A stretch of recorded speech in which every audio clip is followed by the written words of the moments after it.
The collection of the Queensland Maritime Museum in Brisbane includes a remarkable exhibit, frigate HMAS Diamantina. This humble ship can be rightly called a unique monument to an important part of the world's naval history.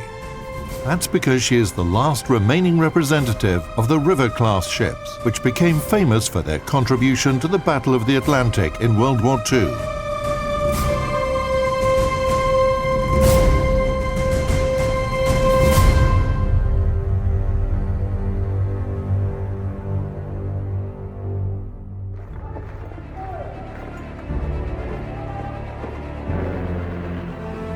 On September 3, 1939, several hours after Great Britain had declared war on Germany, a German U-boat sank the British cruise liner Athenia. 2 weeks later, aircraft carrier HMS Courageous was torpedoed.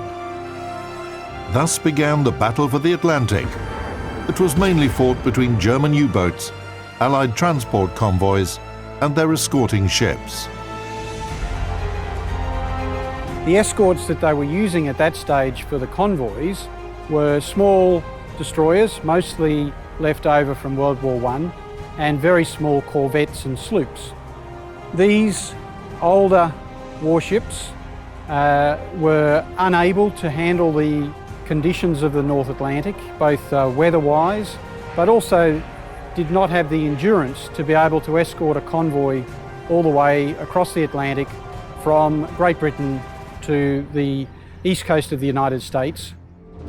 At the beginning of the war, the convoys carrying vital supplies to Great Britain sailed from the USA and Canada virtually unprotected and very often fell prey to German U-boats.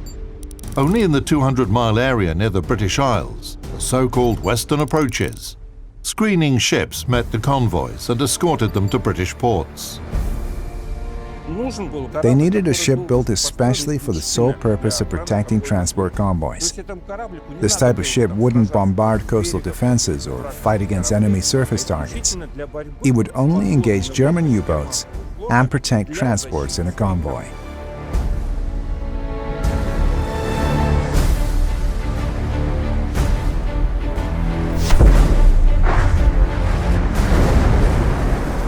It wasn't long before a project was developed that met all the requirements.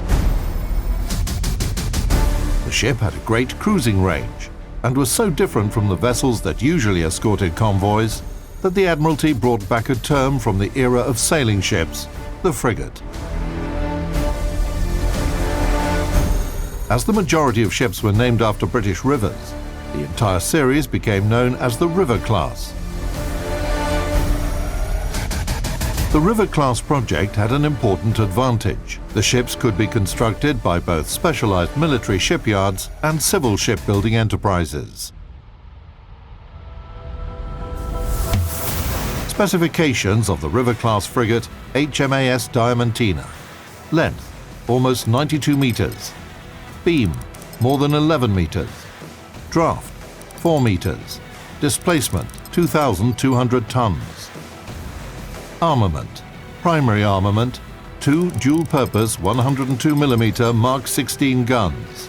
Anti-aircraft artillery, 3 Bofors guns, caliber 40mm.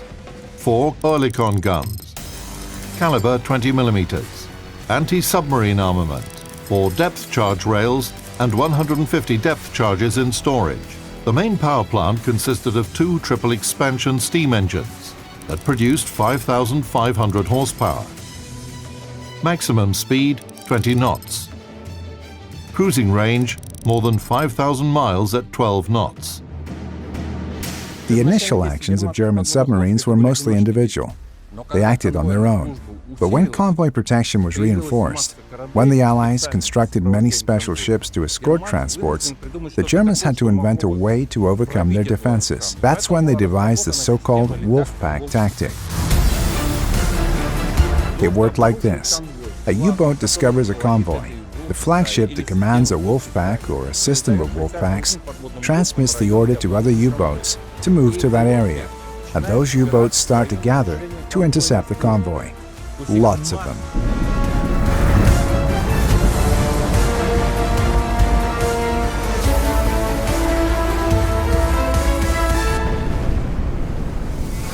Diamantina was fitted with a Type 271 radar, which actually played a pivotal role in changing the course of World War II. The Britons had developed what was known as the greatest secret of World War II, which was the cavity magnetron. And the cavity magnetron is at the heart of this Type 271 radar. Its major role in the protection of convoys was its ability at night to detect the submarines on the surface as they approached the convoy to attack the convoy. And the Germans were unaware that the escorts were fitted with radar and were able to see or detect these submarines as they were making their approach to make their attack. The radar could only detect a submarine if it was on the surface, but they usually surfaced just prior to an attack. Unfortunately, warships in World War II were unable to detect torpedoes that had been fired, and they relied entirely on lookouts picking up the track of the torpedo as it approached the ships. And because of the propulsion system used by most of the torpedoes, they could see a line of bubbles coming to the surface. Well, I can only relate a training experience when Murchison was exercising with British submarines, and I was given the task of looking for the torpedo bubbles. But when I sighted the bubbles, and by the time I reported them to the captain, the bubbles are now on the other side of the ship. So his words to me were, "Signalman, if this was a real war situation, we would be now manning the lifeboats."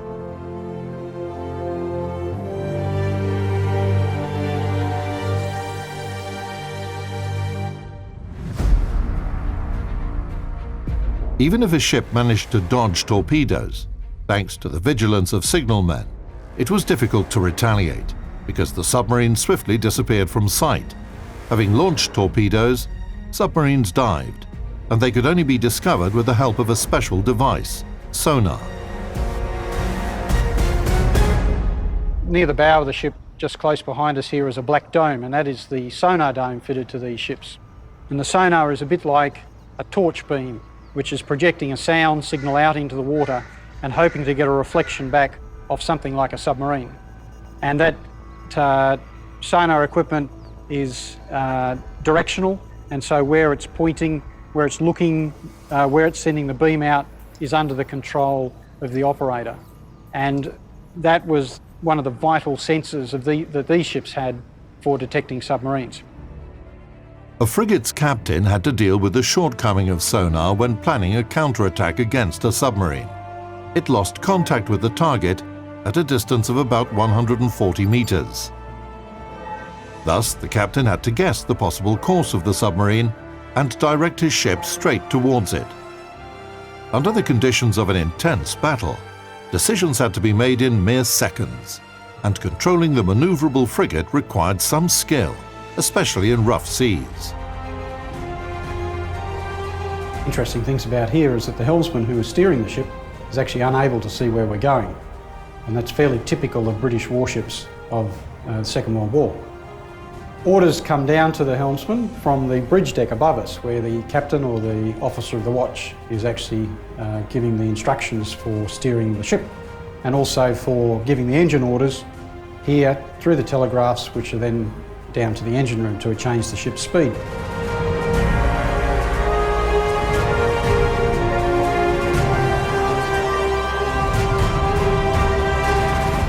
I'm seated in the captain's day cabin aboard the frigate Diamantina, and these ships were very unique because they incorporated a major design feature that brought the whole ship's company into the middle section of the ship, close to where we are now. However, when the Battle of the Atlantic started and the destroyers were operating in the very rough conditions in the North Atlantic, the British Navy was losing officers swept over the side when they were moving from their accommodation in the after section of the ship to try and get to the bridge across the upper decks. There was no way through the engineering spaces to get to the forward part of the ship. And so when they came to the design of these ships, the British realised that they needed to move the officers into the forward section of the ship, which is where we are today.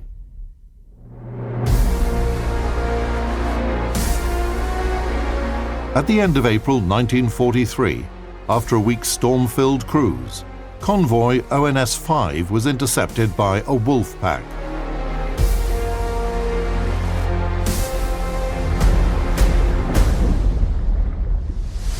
The convoy's screening ships, including several River-class frigates, repelled the attacks of about 40 submarines for several days. 13 transports were sunk. The German submarines had the advantage until the 5th day of battle, when the convoy entered a stripe of dense fog.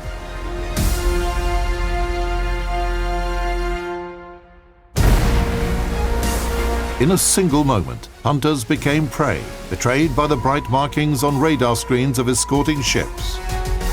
In the impenetrable haze, the British frigates competently found German U-boats and attacked them.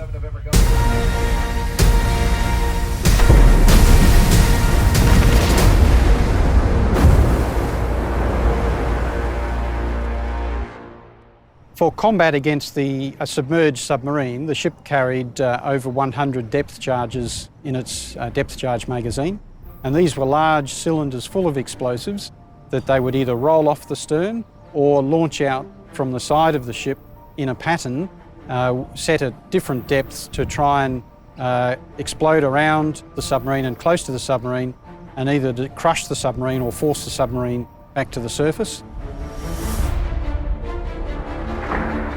There were two ways to drop depth charges on River-class frigates: from rails on the aft and with the help of K-gun throwers installed on the ship's sides.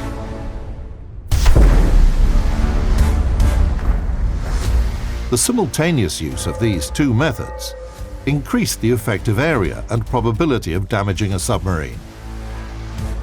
The Hedgehog mortar launcher was another anti-submarine weapon of the River class. It fired 24 30-kilogram bombs ahead of a ship. A salvo from a Hedgehog covered an area of more than 30 meters in diameter. The system was effective, but unreliable at first. That's why depth charges remained the primary anti-submarine weapon of River-class frigates.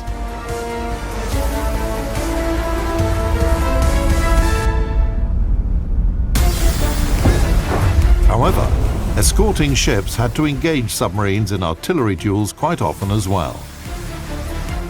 These 4-inch guns on Diamantina were all mechanically operated, so they had men manning the elevation and men manning the training of the weapon, and there were no inputs from other sources, such as a gun director, which you would find on the larger warships. And so these were all in local control. They would target and engage the enemy unit from this weapon under verbal direction from the gunnery officer who was on the bridge.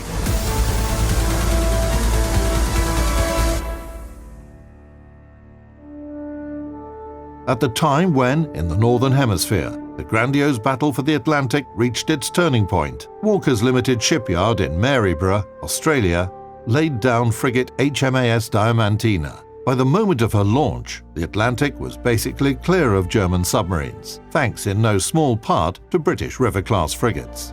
Now their Australian sister-in-arms was to participate in the final act of World War II.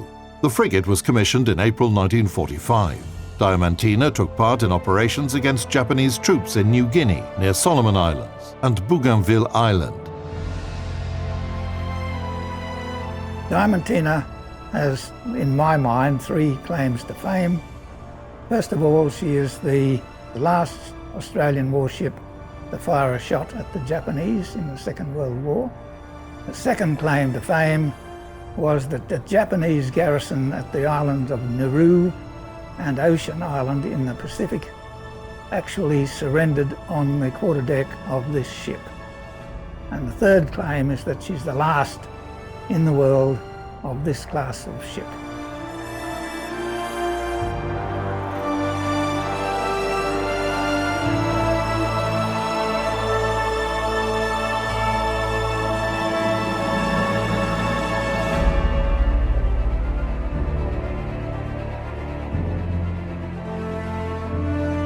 After World War II, River-class frigates continued to serve in the navies of 20 countries for several decades.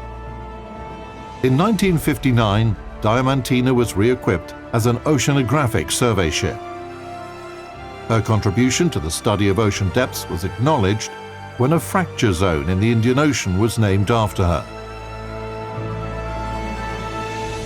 In the 1980s, the ship was honourably decommissioned and placed in a comfortable dry dock at Queensland Maritime Museum in Brisbane.